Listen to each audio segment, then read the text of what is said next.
Hey there, folks. Ever stop to think about whether most people are good or just a select few? It's one of those questions that floats around in our minds without clear answers. Well, today we're taking a deep dive into an intriguing book called De Me Est Neo Deo, which translates to Most People Are Good. The author, Rutger Bregman, is shaking up some long-held beliefs about human nature with his fresh perspectives.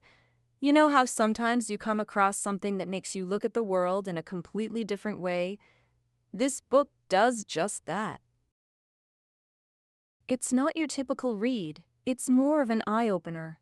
You'll find yourself questioning everything from our societal structures to why we think people act the way they do.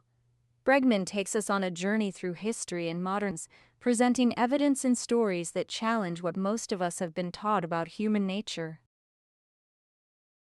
It's not just about whether people are good or bad, but it's also about how society has shaped our views. By the end, you might find yourself seeing your neighbors, colleagues, even strangers in a whole new light.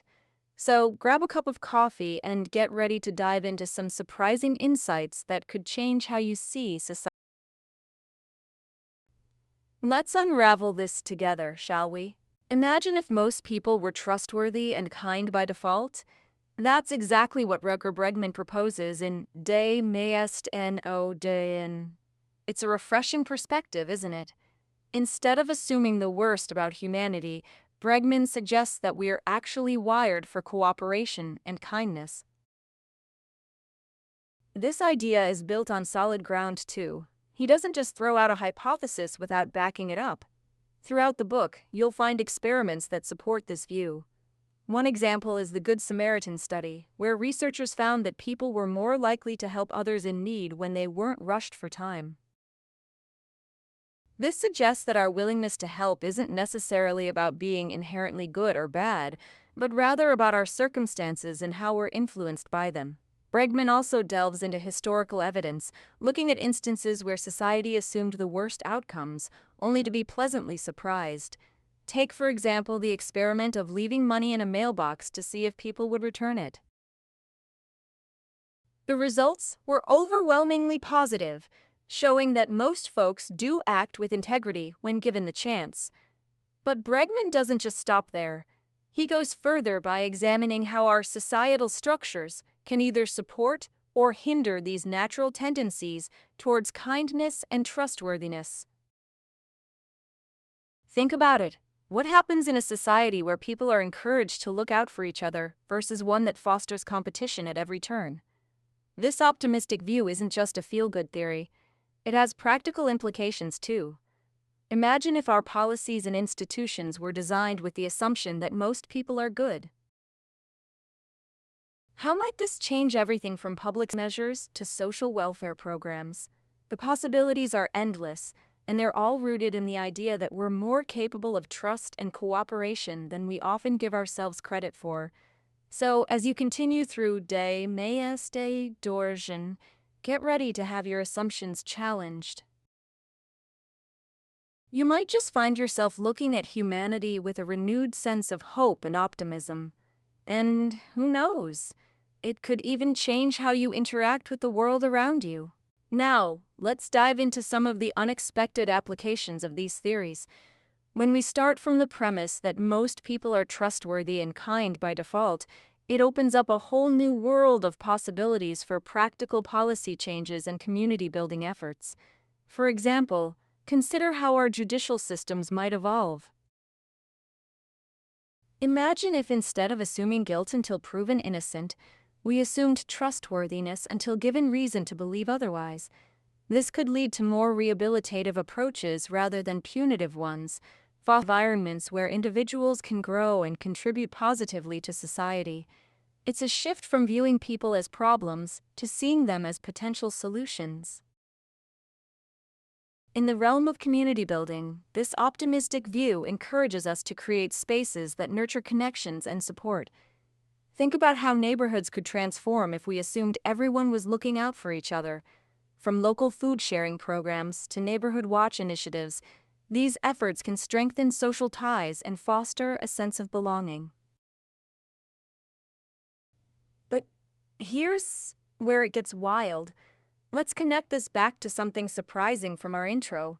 Remember the Dutch book De meeste naar Doyen and how it challenges common beliefs about human nature? Well, one of the most intriguing aspects is how these theories tie into economic policies.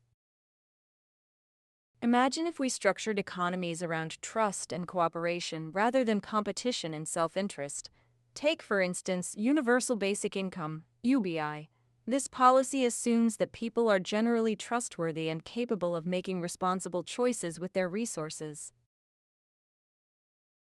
By providing a financial safety net to all citizens, UBI can reduce anxiety and allow individuals to pursue meaningful work or personal growth without fear of falling into poverty. It's an example where the assumption of inherent goodness can lead to innovative solutions that benefit society as a whole.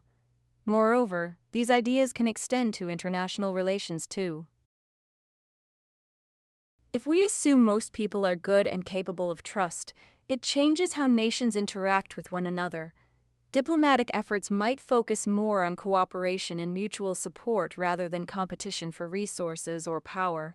In essence, embracing the idea that most people are trustworthy and kind has far-reaching implications across various aspects of our lives, from policy to community building to international relations. It's a powerful reminder that by changing our assumptions about human nature, we can create stronger, more resilient societies. So, as you reflect on these ideas, consider how they might influence your own views and actions. How would your interactions change if you approached others with the assumption of trustworthiness? What kind of world could we build together if we embraced this optimistic view? The possibilities are truly exciting and transformative. So, does Rutger Bregman manage to turn conventional wisdom on its head? Absolutely. With fresh insights into human nature and societal structures, he offers a perspective that not only challenges but also transforms how we view trust and cooperation in our communities. At the heart of De Maeste Dogen is this idea that most people are good by default. This isn't just an optimistic stance. It's based on empirical evidence and historical examples that demonstrate our natural inclination towards kindness and trustworthiness. Bregman makes a compelling case for shifting from skepticism to faith in one another, which can lead to profound changes in how we organize society. Think about the ripple effects of this shift. If we assume most people are trustworthy, it could revolutionize everything from public policy to community engagement. Policies that foster cooperation and mutual support might emerge as more effective than those based on competition or suspicion. In turn, these policies can create environments where individuals feel supported and encouraged to contribute positively. Moreover, this perspective can enhance our interpersonal relationships. By approaching others with trust, we open the door to deeper connections and a sense of community.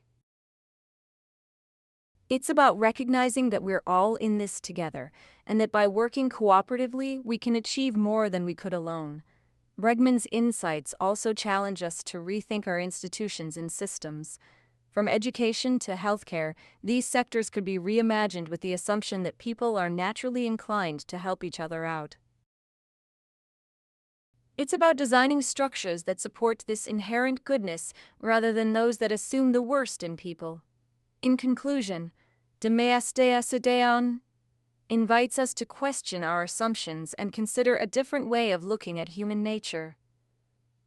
By embracing the idea that most people are good, we can foster stronger communities, develop more effective policies, and build a society where trust and cooperation are the norms rather than exceptions. This isn't just about changing how we view others. It's about transforming ourselves in the process. So next time you're faced with an opportunity to help or trust someone, remember Bregman's insights. You might find that your actions can ripple outwards, creating a more connected and supportive world for all of us. Join the conversation by sharing your thoughts on Bregman's ideas in the comments below or on social media using Telle Beneste Mensen Doyen. I'd love to hear what you think about this optimistic view of human nature and how it might change our communities for the better.